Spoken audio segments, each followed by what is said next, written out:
I'll certainly open answer any questions for you. Back row right, Clay. Coach, how did you tackle red zone offense or turnovers this week? Yeah, it's effort is not the question. Discipline, which is penalties. We had 6 on defense, and red zone production. We spent more time than we normally spend on it, and ball security. I was a raving lunatic most weeks, so about just high and tight fundamentals, and it goes back to discipline because obviously they've been taught that. And I think guys are pressing, trying to make plays, and which is, like I said, if effort's an issue, then you implode. If it isn't, then you just coach and teach and get better each week. Second row middle, Ryan. When you have a player like Cardale getting a lot of criticism on social media, do you address that with him or with the team? And did you kind of anticipate the possibility of this happening with having 2 capable quarterbacks that the starter might not? I don't. I did talk to the team about the circle and the foundation of our team is solid. If there's cracks in that, then we got a problem because you have a line outside of it, which, like you said, I don't pay attention to. So whatever criticism is there, he's 8-0 as a starter, and we're trying to get him to 9-0, do the best we can. Execution's not there, and so we work at it. So I did talk to the team about it. I have talked to him about it as well. Not a lot. If that's playing quarterback at Ohio State, if anybody has dreams of going to the next level, it's called life in the big city. Move on and get better. Front row right, Austin.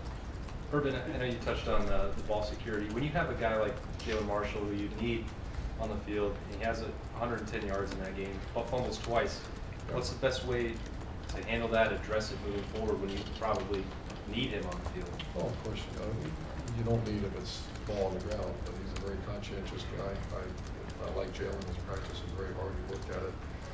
And I don't mean to bore you with our answers, but we work really hard at it, trying to get better. We're struggling in an area. Does that mean, an extra period of ball security for a guy? Or? That means throughout. We don't have ball security periods. We have it's called practice. And guys chasing around, trying to hit the ball out constantly watching it.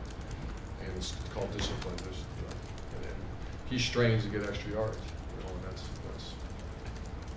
get down or get both hands on it. Like on the punt return, they went in and tried to strip him. He did a great job. And remember the last 40-yard punt return, the guy did a good job, and he had his hand on it, and Jalen pulled it in. So discipline and awareness. Tim. Yeah, Urban, you kind of hinted the other day when I think Steve Hellwagon asked you about JT Barrett possibly seeing some action in the red zone. Do you see that moving along? Do you see that possibly happening? Well, I haven't made any finalized decisions yet. I think red zone is on the top of discussion here. It's been a strength. We led the country, I believe, 12 or 13, I believe. I said led the country, very good at it.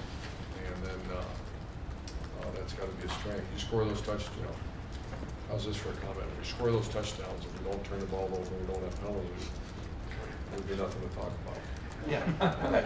But, that's what I want to follow up, though. What we're talking about here, when we're talking about... Like if I was taller and run fast, I'd probably be playing. Yeah. I know, but that's what I want to follow up with. How frustrating is that, though, the fact that the 3 turnovers Saturday and those penalties? Oh, frustrating. Yeah, I mean, meaning that did. I mean, how do you fix? Is it just mainly practice? Really hard. Practice. Yeah.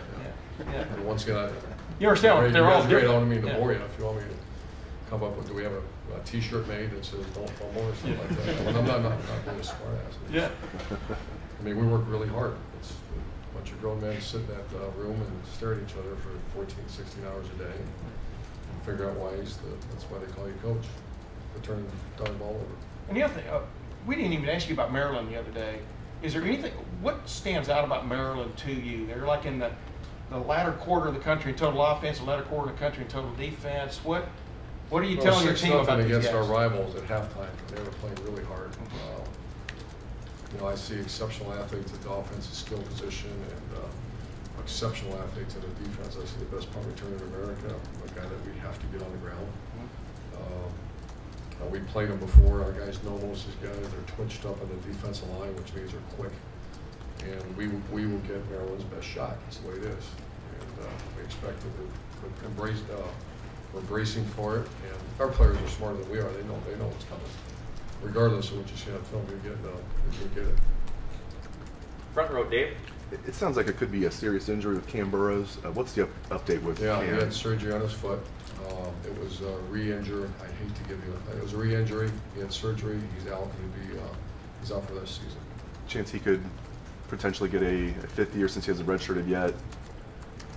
Oh yeah, he falls into the window.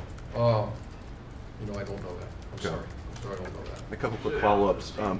Yeah. Paris Campbell, what's his status? Is he going to play? He's good. He's good. today. He's playing. And then real quick, Mike Weber, Torrance Gibson, could they still play this year? Or do you think you might redshirt those guys? They haven't made those decisions yet. Mike Weber is not quite 100% yet. Torrance Gibson is, and just haven't made a decision. They're prepping to get ready. Thank To the you. left, Jeff. My bad. Doug. Urban, I guess maybe Western Michigan did a little more with some of the, seemed like back shoulder throws along the Yeah. sideline against your defense. Indiana tried maybe some of those routes. I know, you can't defend every single thing a team does. With the way you guys play defense, are you okay if that's maybe one of the things Yeah, I mean, hit if you with? they're high-end execution plays, and you have choices to make, and that's either going to play soft and give them, and we're not going to do that. I get pull your hair out of penalties, but when you play press coverage, your hands are all over people, and we're not giving the free access throw. And Western Michigan's their execution on those are hard execution plays, and we will continue to play press coverage. And we haven't talked to Tim Beck yet this year. You saw the quarterbacks last year. JT came in and played great.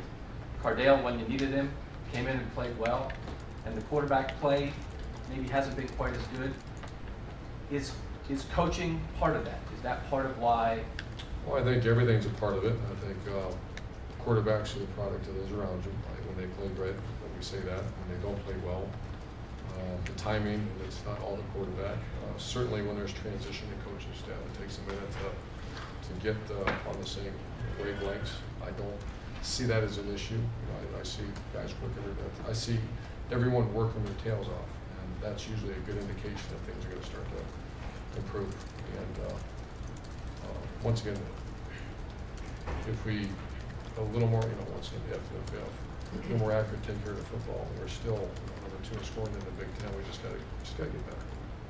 And front row, Bill. Last year's game against Maryland was kind of an underlooked or overlooked turning point. I mean, how big was that game last year? Huge. Yeah, I was concerned because I know who Maryland recruits. There's a lot of highly recruited kids on their team, and I remember last year going there. I believe it was an earlier game, and in that locker room we had to dress outside, and but our kids really responded. It was one of the best games we played last year, and you're right, it was a turning point. And this year, will be the halfway point of the season. Do you feel like, it's the same old question kind of, but do you feel like this is potentially a turning point? I think at some point there has to be. We're rocking a little bit. We're teetering, and we need something, someone, somehow to push us over the, break the rock, as I keep telling them. And how do you break it? Once again, they're not silly signs or slogans, or it's elbow grease and hard work. And I'm watching that very closely, and they're doing a good job. And last 2 questions. Far left, Lori. Coach, I know he wasn't in games at this point last season, but in what ways is October 2014 Cardale different from October 2015 Cardale? My gosh, I can't remember. It was a lot ago. He's Much different. Yeah, October 14, it was just focus and engagement and staying locked in all the time. And that's not an issue right now. It's just execution. Much different. And far back, Jared. Yeah, Urban, just a thought on practice, how it evolves through the season. You get 5-6 games into the season. Defense played 91 snaps, so it's a lot of football. I just wonder how you manage their bodies and manage the time with them on the field. The amount of time we spent on that's a great question.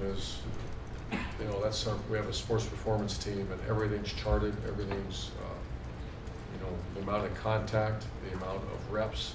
Those are all charted. Von Bell has had 126 more reps than he had this time last year. Competitive reps, we're just monitoring it, and that's Coach Mick. We have a staff meeting every day at 9 o'clock. He reviews that with our unit leaders, with our position coaches. Sometimes they'll temper how many reps they get in practice. Maybe a backup will get more reps. But it's amazing how that's changed. The evolution of that in the last 5 years. 5 years ago, there was zero discussion about that. And so, you know, last year, I think our strength coach, our performance team, had the same starting lineup in August that we had in January, other than the quarterback, obviously, and I think with Dontre. And those were structural. You can't stop that. That's just the bad part of the game.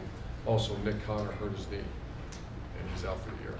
He had surgery, or he hurt it yesterday in practice, and he has black stripe off. He was really coming on, so keep him in your thoughts. But he hurt yesterday, and we alerted his family, so that's why I announced it. Coach, Okay. thank you very much. Thank you. Thanks, Coach. Has he already had the surgery? He's doing that?